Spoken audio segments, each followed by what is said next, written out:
ബലാത്സംഗ കേസിൽ നടൻ സിദ്ദിഖിന്റെ അറസ്റ്റ് രേഖപ്പെടുത്തി. തിരുവനന്തപുരം കന്റോൺമെന്റ് പോലീസ് സ്റ്റേഷനിൽ ചോദ്യം ചെയ്യലിന് രാവിലെ സിദ്ദിഖ് ഹാജരായിരുന്നു. സിദ്ദിഖിനെ തിരുവനന്തപുരം ജനറൽ ആശുപത്രിയിൽ എത്തിച്ച് വൈദ്യപരിശോധന നടത്തി.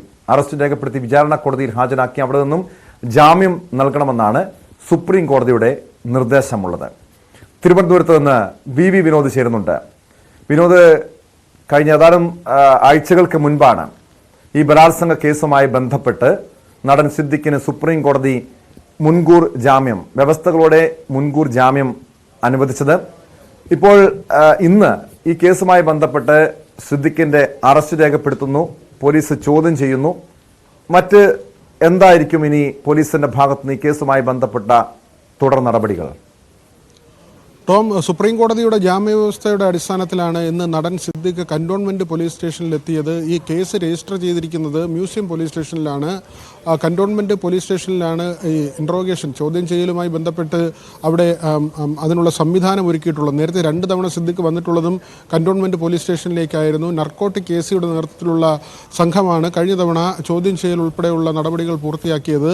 ഇന്നിപ്പോൾ ഈ ജാമ്യ വ്യവസ്ഥയുടെ മുൻകൂർ ജാമ്യം നേരത്തെ തന്നെ സുപ്രീം കോടതി നൽകിയിരുന്നു. ഇത് ജാമ്യം നേടണമെങ്കിൽ ഈ പോലീസ് സ്റ്റേഷൻ്റെ അധികാരപരിധി വരുന്ന കോടതിയിലേക്കാണ് പോകേണ്ടത്. മജിസ്ട്രേറ്റ് കോടതിയാണ്, വഞ്ചൂരിലുള്ള മജിസ്ട്രേറ്റ് കോടതിയിലേക്കാണ് നടൻ എത്തേണ്ടത്. അവിടെ നിന്നാണ് ജാമ്യം അനുവദിക്കേണ്ടത്. അപ്പോഴും ചെറിയൊരു സംശയമുണ്ടായിരുന്നു, നിയമപ്രശ്നമുണ്ടായിരുന്നു. സുപ്രീം കോടതി വിധിയിൽ പറഞ്ഞിരുന്നത് വിചാരണ കോടതിയെ സമീപിക്കാമെന്നും അവിടെ നിന്ന് ജാമ്യം നേടാമെന്നുമായിരുന്നു. അപ്പോൾ ഈ വിചാരണ കോടതി ഏത് എന്നത് തീരുമാനിക്കണമെങ്കിൽ കുറ്റപത്രം മജിസ്ട്രേറ്റ് കോടതിയിൽ സമർപ്പിക്കണം. ഈ അന്വേഷണവുമായി ബന്ധപ്പെട്ട ആദ്യത്തെ നടപടിക്രമങ്ങൾ നടക്കുന്നത് മജിസ്ട്രേറ്റ് കോടതിയിലാണ്. അവിടെ കുറ്റപത്രം സമർപ്പിച്ച ശേഷമാണ് ഏതാണ് വിചാരണ കോടതി എന്ന് പിന്നീട് തീരുമാനിക്കുക. ആ ഒരു സംശയമുണ്ടായിരുന്നു. അതിൻ്റെ അടിസ്ഥാനത്തിൽ പോലീസ് നിയമോപദേശം തേടി. തുടർന്ന് മജിസ്ട്രേറ്റ് കോടതിയിൽ തന്നെ ഈ ജാമ്യം ലഭിക്കുന്നതിനുള്ള നടപടികൾ പൂർത്തിയാക്കാമെന്ന നിയമോപദേശം ലഭിച്ചു. തുടർന്നാണ് നടനെ ഇവിടേക്ക് വരാൻ അങ്ങനെ ഒരു അറിയിപ്പ് കൊടുത്തത്. അതിൻ്റെ അടിസ്ഥാനത്തിൽ സിദ്ദിഖ് രാവിലെ കന്റോൺമെന്റ് സ്റ്റേഷനിലേക്ക് വരികയും അദ്ദേഹത്തിൻ്റെ സുഹൃത്തുക്കളും ബന്ധുക്കളും അടക്കമുള്ളവർ അദ്ദേഹത്തോടൊപ്പം ഉണ്ടായിരുന്നു. തുടർന്ന് വൈദ്യപരിശോധനയ്ക്ക് ജനറൽ ആശുപത്രിയിലേക്ക് കൊണ്ടുപോയി. ഏതാണ്ട് അരമണിക്കൂറോളം വൈദ്യപരിശോധനയ്ക്കുള്ള നടപടികൾ അത് നീണ്ടു. അതിനുശേഷമാണ് മജിസ്ട്രേറ്റ് കോടതിയിലേക്ക് സിദ്ദിഖിനെ കൊണ്ടുപോയത്. അദ്ദേഹത്തിന് ജാമ്യം ലഭിക്കും. ഈ അറസ്റ്റ് രേഖപ്പെടുത്തിയത് സാങ്കേതിക നടപടിക്രമമാണ്. മുൻകൂർ ജാമ്യം ലഭിച്ചതുകൊണ്ട് തന്നെ അദ്ദേഹത്തിന് ജാമ്യം ലഭിക്കുന്നതുമായി ബന്ധപ്പെട്ട് മറ്റ് നിയമപ്രശ്നങ്ങളില്ല. പക്ഷേ ജാമ്യം ലഭിക്കണമെങ്കിൽ സാങ്കേതികമായി അറസ്റ്റ് രേഖപ്പെടുത്തണം. കന്റോൺമെന്റ് സ്റ്റേഷനിൽ അറസ്റ്റ് രേഖപ്പെടുത്തിയ ശേഷമാണ് വൈദ്യപരിശോധനയ്ക്ക് കൊണ്ടുപോയത്. തുടർന്ന് അദ്ദേഹത്തെ കോടതിയിൽ എത്തിക്കുകയും ചെയ്തു. ഈ കേസിനാസ്പദമായ സംഭവം, അങ്ങനെ ഒരു ആരോപണം പറയുന്നത് 2016 ഇങ്ങനെ ഒരു ലൈംഗിക അതിക്രമം നടന്നത് എന്നതാണ് യുവനടി തൻ്റെ പരാതിയിലൂടെ ചൂണ്ടിക്കാട്ടിയത്. പക്ഷേ ഈ മുൻകൂർ ജാമ്യം ലഭിക്കുന്നതിനിടയാക്കിയത് എന്തുകൊണ്ട് 8 വർഷം ഇങ്ങനെ ഒരു പരാതി ഉണ്ടായിട്ടും അതിൽ നിയമ നടപടികൾ സ്വീകരിച്ചില്ല എന്ന ചോദ്യമാണ് സുപ്രീം കോടതിയുടെ ഭാഗത്തുനിന്നുണ്ടായത്. ഈ ചോദ്യത്തിന് കൃത്യമായ ഒരു മറുപടി നൽകാൻ സർക്കാരിന് കഴിഞ്ഞില്ല. സംസ്ഥാന സർക്കാരാണ് ഇവിടെ വാദിഭാഗമായി സുപ്രീം കോടതിയിലേക്ക് എത്തിയത്. ഹേമ കമ്മിറ്റി റിപ്പോർട്ടിൻ്റെ അടിസ്ഥാനത്തിൽ നിരവധി കേസുകൾ രജിസ്റ്റർ ചെയ്തിരുന്നു. ഏതാണ്ട് 32ഓളം കേസുകളാണ് രജിസ്റ്റർ ചെയ്തത്. അതിൽ പെട്ട ഒരു കേസ് എന്ന നിലയ്ക്ക് സർക്കാരാണ് ഈ കേസ് കൈകാര്യം ചെയ്യുന്നത്. ഹൈക്കോടതിയിൽ നിന്ന് മുൻകൂർ ജാമ്യം നൽകിയിരുന്നില്ല. സിദ്ദിഖിന് തിരിച്ചടി ഉണ്ടായി. പിന്നീട് അദ്ദേഹം ഒളിവിൽ പോവുകയായിരുന്നു. സുപ്രീം കോടതിയെ സമീപിക്കുകയും അവിടെ നിന്ന് ആദ്യം ഇടക്കാല ജാമ്യവും പിന്നീട് മുൻകൂർ ജാമ്യവും ലഭിച്ചു.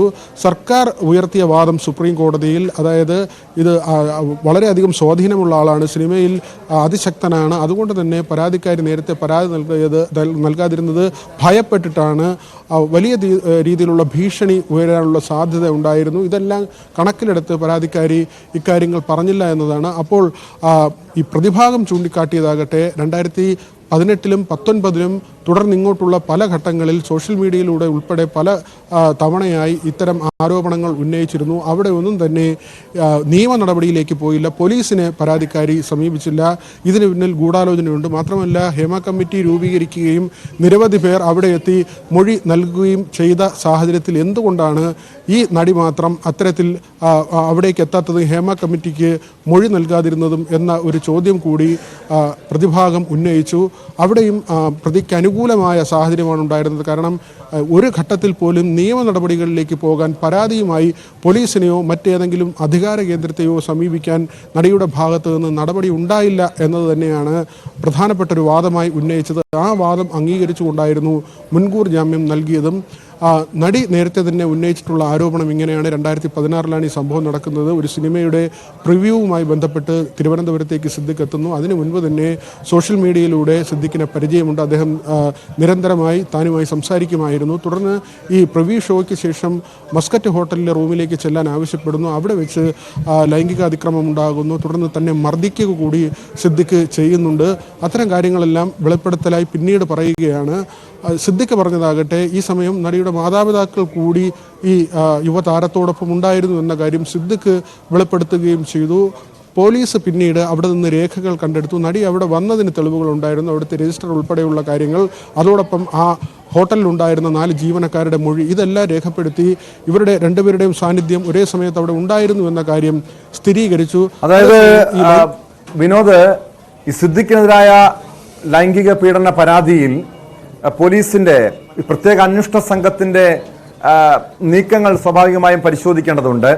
നിലവിൽ ഈ തെളിവുകൾ ശേഖരിക്കുന്ന നടപടികൾ, ഈ സാക്ഷികളുടെ മൊഴിയെടുക്കുക, അതൊക്കെ പൂർത്തിയായിട്ടുണ്ടെന്നാണ് മനസ്സിലാക്കാൻ കഴിയുന്നത്. നമുക്കറിയാം, സിനിമാ മേഖലയിലെ ലൈംഗിക പീഡന പരാതികളിൽ ഏറ്റവും ഗുരുതര സ്വഭാവം ഉണ്ടായിരുന്നത് സിദ്ദിഖിനെതിരായ കേസായിരുന്നു. ഏറ്റവും ആദ്യം രജിസ്റ്റർ ചെയ്തത് സംവിധായകൻ രഞ്ജിത്തിനെതിരായ പീഡന പരാതിയാണ്. രഞ്ജിത്തിനെതിരായ പീഡന പരാതിയിൽ പ്രത്യേക അന്വേഷണ സംഘം കോടതിയിൽ കുറ്റപത്രം സമർപ്പിച്ചിരിക്കുകയാണ്. മറ്റ് കേസുകളുടെ ഭാവി കൂടി അറിയേണ്ടതുണ്ട്. അതായത് ഈ സിദ്ദിഖിനെതിരായ കേസിൽ സുപ്രീം കോടതി മുൻകൂർ ജാമ്യം അനുവദിച്ചിട്ടുണ്ട്. കുറ്റപത്രം സമർപ്പിക്കുന്ന അടക്കമുള്ള നടപടികൾ ഉടൻ ഉണ്ടാകുമോ? കേസിന്റെ അന്വേഷണം ഏത് ഘട്ടത്തിലാണ്?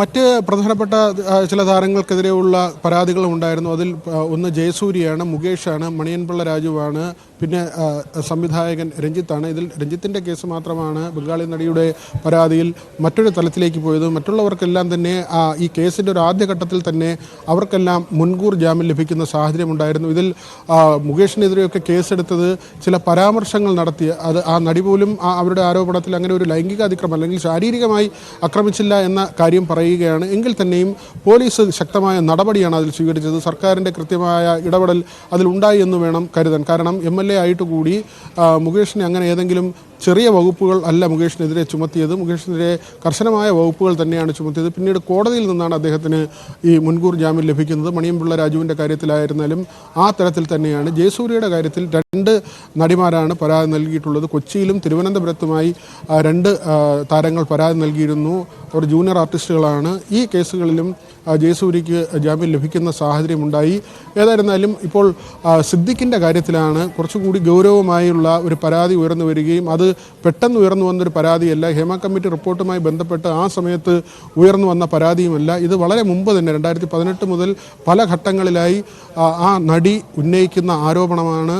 അവർ പല ഘട്ടങ്ങളിലായി പല പ്ലാറ്റ്ഫോമുകളിൽ പറഞ്ഞിട്ടുള്ള ഒരു പരാതിയാണ്. പക്ഷേ അവിടെയൊക്കെ സംഭവിച്ചത് പോലീസിന് പരാതി നൽകാനുള്ളൊരു നടപടി അവരുടെ ഭാഗത്ത് നിന്ന് ഉണ്ടായില്ല എന്നത് തന്നെയാണ്.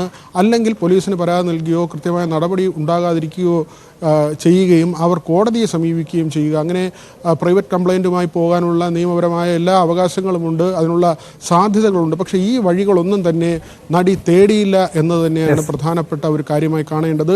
സുപ്രീം കോടതി വിലയിരുത്തിയതും അത് തന്നെയാണ്. കാരണം 8 വർഷമായി ഇക്കാര്യത്തിൽ ഒരു നിയമ നടപടിയിലേക്ക് പോയില്ല. മാത്രവുമല്ല, പ്രതിഭാഗം അവിടെ ചൂണ്ടിക്കാണിച്ചത് ഹേമ കമ്മിറ്റി റിപ്പോർട്ട് രൂപീകരിച്ചിട്ടും ആ കമ്മിറ്റിക്ക് മുന്നിലേക്ക് പോലും ഈ നടി എത്തിയിട്ടില്ല, അവിടെ ഒരു പരാതി പറഞ്ഞിട്ടില്ല. അതുകൊണ്ട് ഇതിൽ ഗൂഢാലോചനയുണ്ട് എന്നൊരു വാദമാണ്. മാത്രമല്ല, തങ്ങളുടെ കക്ഷി അതായത് പ്രതിഭാഗം വാദിക്കുന്നത് സിദ്ദിഖിന് വേണ്ടിയാണ്. അദ്ദേഹം പ്രധാനപ്പെട്ട മലയാള സിനിമയിലെ ഒരു പ്രധാനപ്പെട്ട നടനാണ്. അദ്ദേഹം എവിടെയെങ്കിലും ഒളിവിൽ പോകേണ്ട കാര്യമില്ല.